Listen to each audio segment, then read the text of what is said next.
Bine ați venit, dragilor din Zodia Berbec, oriunde v-ați afla în această lume. Sunt încântată ca de fiecare dată să vin din nou împreună la o nouă lectură pentru următoarea perioadă a lunii mai, perioada cuprinsă între 18 până pe 24 mai inclusiv, așa că, dragilor, toți cei care aveți nu doar soarele, ci și luna, Venus sau poate ascendentul în Zodia Berbec, această lectură este de asemenea și pentru voi. Desigur, vă aduc aminte, este totuși o lectură general colectivă, așa că vă rog să luați decât ceea ce va rezona cu voi. Și, desigur, înainte de a începe lectura propriu-zisă, vreau să le mulțumesc din suflet tuturor celor care sunteți deja aici, care mă susțineți prin fiecare comentariu, prin fiecare gest de apreciere și prin fiecare gând bun care vine din partea voastră, așa că mii de mulțumiri tuturor. Iar dacă sunteți aici pentru prima dată, vă urez bun venit, iar dacă la finalul acestei lecturi simțiți că ați rezonat sau pur și simplu v-a plăcut, nu uitați, dragilor, să vă abonați. Este gratuit și în felul acesta nu veți pierde niciuna din lecturile mele. Și, desigur, dacă această lectură rezonează cu voi, mă puteți susține printr-un simplu like sau hype. Hype-ul este un nou instrument adăugat de YouTube, este un fel de super like. Lămurite toate aceste aspecte, haideți să trecem la lectura noastră și să vedem ce vine pentru dragii mei din Berbec în această nouă săptămână de mai. Și haideți să vedem care este energia voastră în această săptămână, să vedem ce anume va pune lucrurile în mișcare.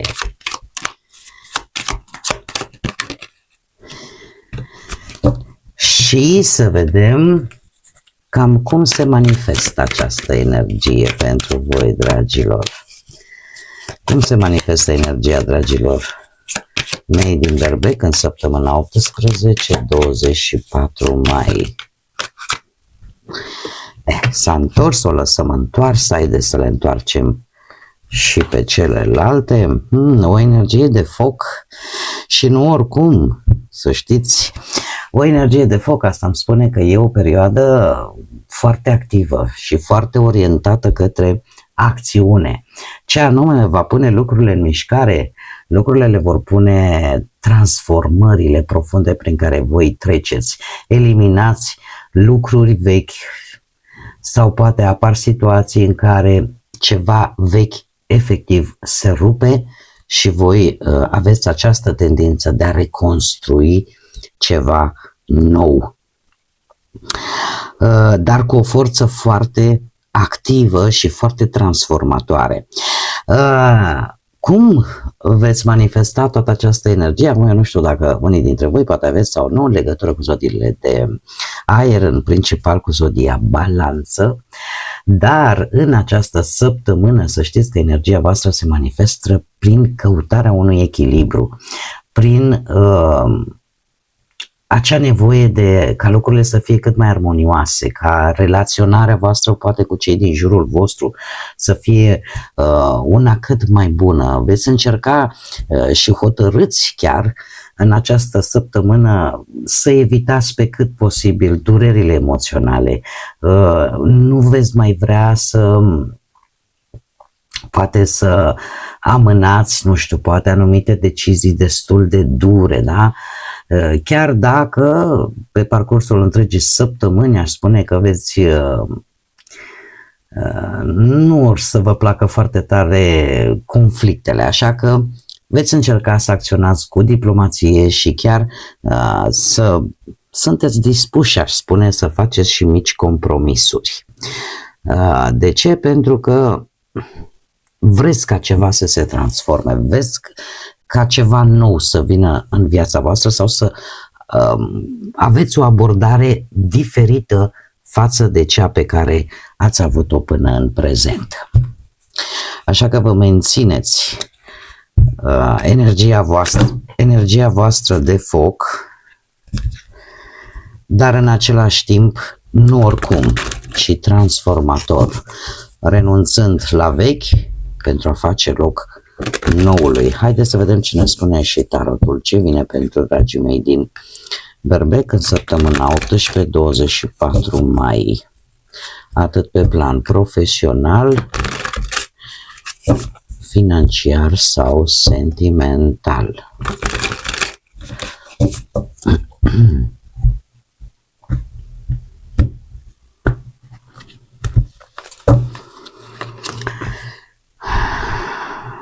Să știți, uite, arcanul vostru major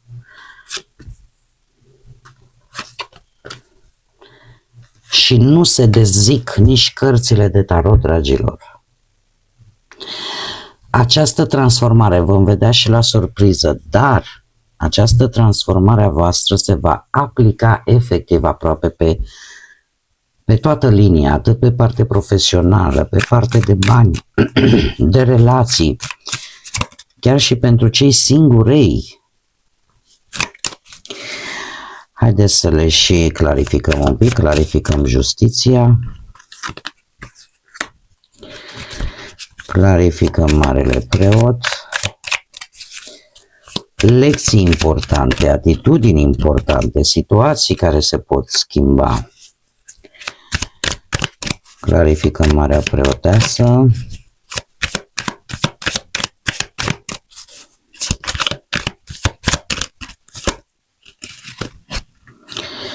Și clarificăm surpriza.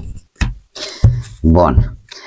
Haideți să începem cu începutul și avem pe plan profesional, avem Împăratul și un 8 de bâte. Ceva să știți că se schimbă și se schimbă foarte repede în ceea ce privește partea asta profesională.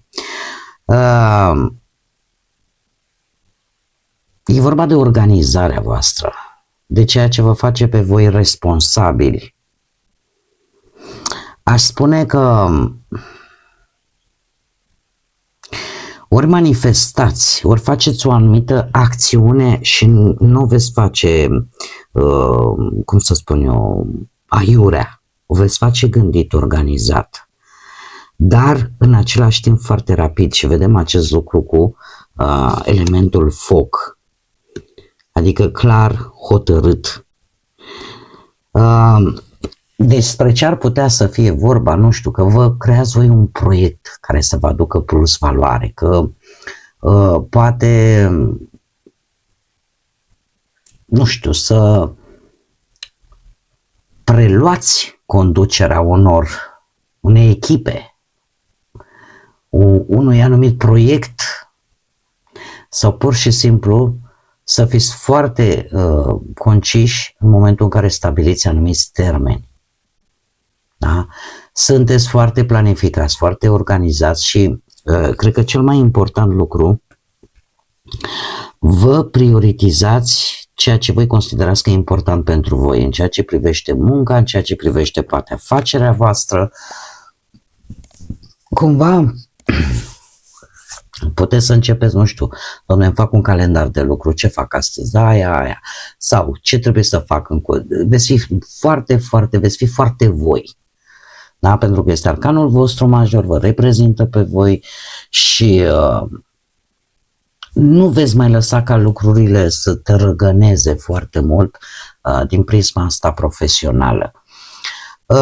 Chiar aș zice că lucrul ăsta s-ar putea să vă ajute ca anumite situații, proiecte să se miște un pic mai rapid și chiar să apară anumite schimbări, vești importante, posibil chiar și aprobări într-un mod surprinzător, că e vorba poate de un job, că e vorba de un proiect al vostru sau de o decizie neașteptată care poate să vină și care are legătură cu munca.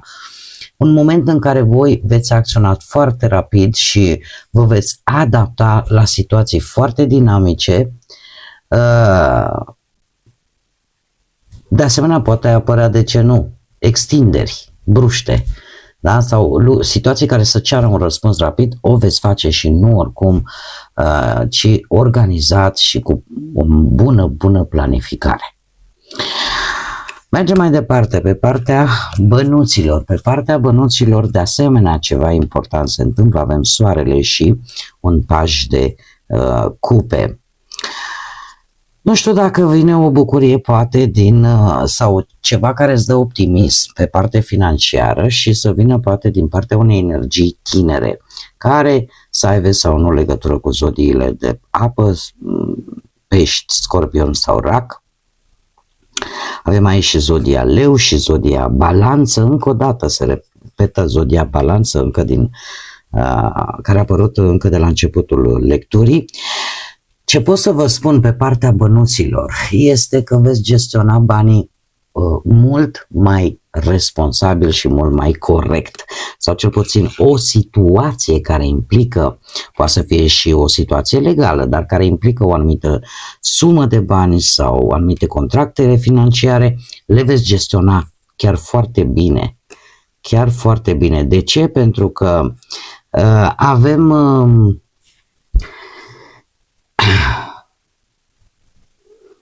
există ori o anumită energie, o reacțiune a unei persoane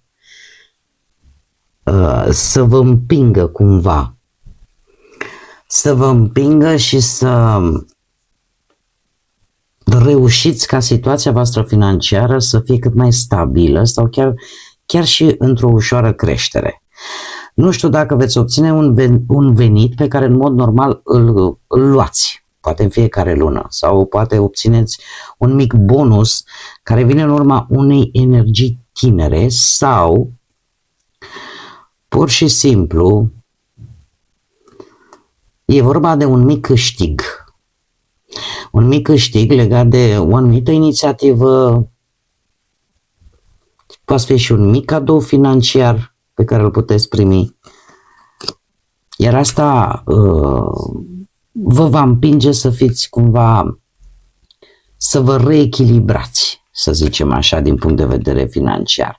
Ori să vă reechilibrați, ori pur și simplu să vă dați seama că atâta timp cât se fac lucrurile corect, nu are de ce să nu fie bine. Dar gestionarea banilor este făcută într-un mod cât mai responsabil, cât mai corect, posibil chiar să vă plătiți și o datorie la timp, să respectați poate un anumit contract financiar. Da? Sunteți foarte organizați. Poate, nu știu, începeți să vă construiți un buget lunar. Da? Și nu mai sunteți atât de impulsivi să dați cu ei în stânga și în dreapta. Aici este foarte interesant, la partea de relații. La partea de relații avem zodia Taur, avem Marele Preot. Dragii mei, la voi avem un 5 de monede. De ce, cum să spun, există o revenire în relația voastră. Ceva care parcă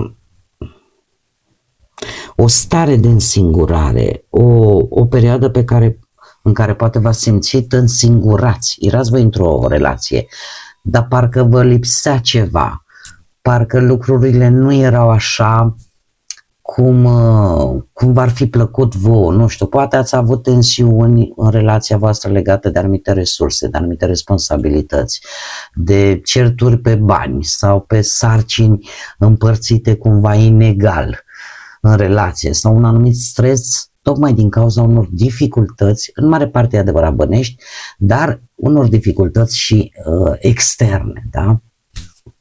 Toate lucrurile astea te-au cam împins așa să te reîntorci la bază, să spunem. Pentru că Marele Preot de fapt ne vorbește despre tradiții, despre valorile comune în cuplu. Și faptul că și în cuplu, ca în orice altfel de colaborare, există anumite reguli care sunt destul de clare, cum ar fi respectul reciproc, planificarea împreună, da? Sfaturi, sprijin reciproc.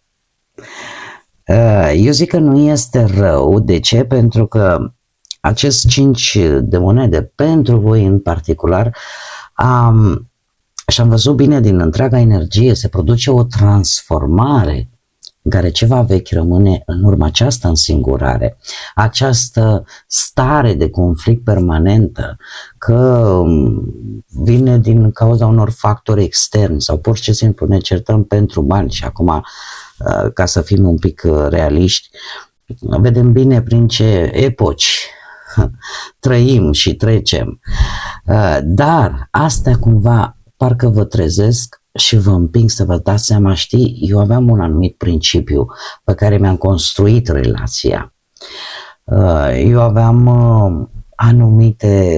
anumite tradiții care le făceam împreună și cumva te reîntoarce la bază, așa cum bine v-am mai spus. Cei care sunteți singuri, voi, dragii de voi, aici la voi este aș spune, și este foarte, foarte important aici. La voi se poate descoperi ceva. Se poate descoperi ceva, nu știu dacă ceva ce țineți voi în interiorul vostru iese la lumină sau voi descoperiți ceva important care o să vă schimbe perspectiva destul de mult. Poate vis-a-vis de o situație sau vis-a-vis de o persoană. La voi se pare că vreți să cunoașteți oameni noi, vreți să faceți activități noi. Vreți să abordați o anumită persoană, dar nu oricum. De ce? Pentru că ori ați aflat informații importante care să vă ajute vis-a-vis de poate o persoană sau vis-a-vis de o situație care e de interesul vostru și țineți informația asta pentru voi. Eu aș spune că sunteți într-o fază de ușoară maturizare.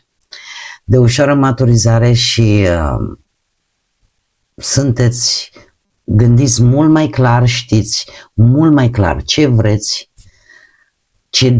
să alegeți, ce tip de relație vă doriți, înțelegeți cumva poate mult mai bine sau ați înțeles mult mai bine de ce anumite relații nu au funcționat la voi. Și asta e un lucru bun, este un pas înainte, dar în același timp, așa cum bine am văzut și cu această primă energie,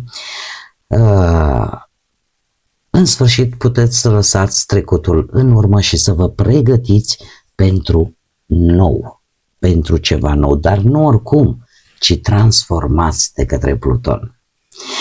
Surpriza pentru voi, dragilor, vine cu, aș spune, o stare de preocupare. E ceva care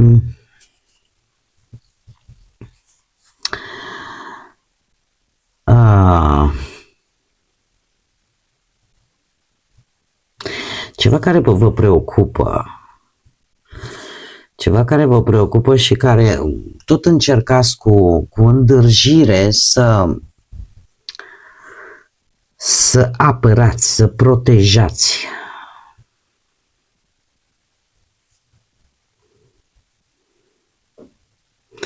Acum haideți să vă spun un lucru. Cauza care vă dă vouă atâtea bătăi de cap și nopți nedormite și stările astea de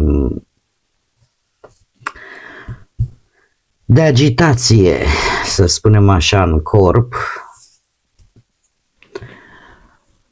ar putea veni de la o situație în care ceva vă provoacă. Există anumite persoane posibil din exterior care vă cam fac zile fripte, să spunem așa. Sau sunt anumite mici obstacole care tot încearcă așa parcă să vă devieze de la drumul vostru. Ce pot eu să vă zic cu șaptele ăsta de bâte? Că lucrurile nu sunt chiar atât de negre pe cât par. De ce? Pentru că voi sunteți totuși pe o poziție de putere. Voi aveți acel as din mânecă, să spunem așa, pe care chiar dacă acum poate să vă coste un pic mental, aici e vorba de ceva mental, frământări, stres, voi puteți să le faceți față. Puteți să le faceți față, le puteți depăși, indiferent că sunt mici obstacole, piedici. Voi sunteți totuși curajoși și foarte perseverenți și aveți șanse să treceți și peste acest lucru. De ce mi-apare la surpriză? Surpriza poate să fie una plăcută sau una mai puțin plăcută, dar poate să reprezinte de asemenea cumva acele situații la care poate ar trebui să le dați drumul, sau e ca o sugestie, aș lua mai degrabă această surpriză, pentru că aveți cu ce să treceți și peste. Haideți să vedem și ce binecuvântare am pentru voi, dragilor, în această săptămână de mai. Și avem binecuvântarea simțurilor. Este de fapt o invitație pentru voi, dragilor, de a încetini un pic ritmul, să observați un pic mai mult ce este în jurul vostru, să observați, nu știu, natura, oamenii, lucrurile mici. Să încercați în această perioadă să vă bucurați de lucrurile simple, de acele lucruri care poate nu costă bani, de acele lucruri care de multe ori poate le ignorați, dar ele există, sunt acolo și e decât de ajuns să întinzi mâna sau să le privești și să te bucuri de ele. E vorba de lucrurile mici și aparent nesemnificative, dar care sunt totuși importante. Așa că binecuvântarea voastră este binecuvântarea simțurilor, să simțiți, să vedeți, să auziți ceea ce este în jurul vostru, ceea ce aparent nu are importanță, dar ele de fapt au o importanță mai mare decât v-ați fi gândit. Bun, dragii mei, cam aceasta a fost lectura pentru voi, cam acestea au fost mesajele pentru această săptămână de mai, nouă săptămână. Eu vă mulțumesc tare mult că ați fost alături de mine, iar până la următoarea noastră revedere, nu uitați, suflete frumoase, să gândiți înalt, să zburați înalt și desigur să lăsați ca iubirea, credința, lumina și pacea să vă însoțească la fiecare pas.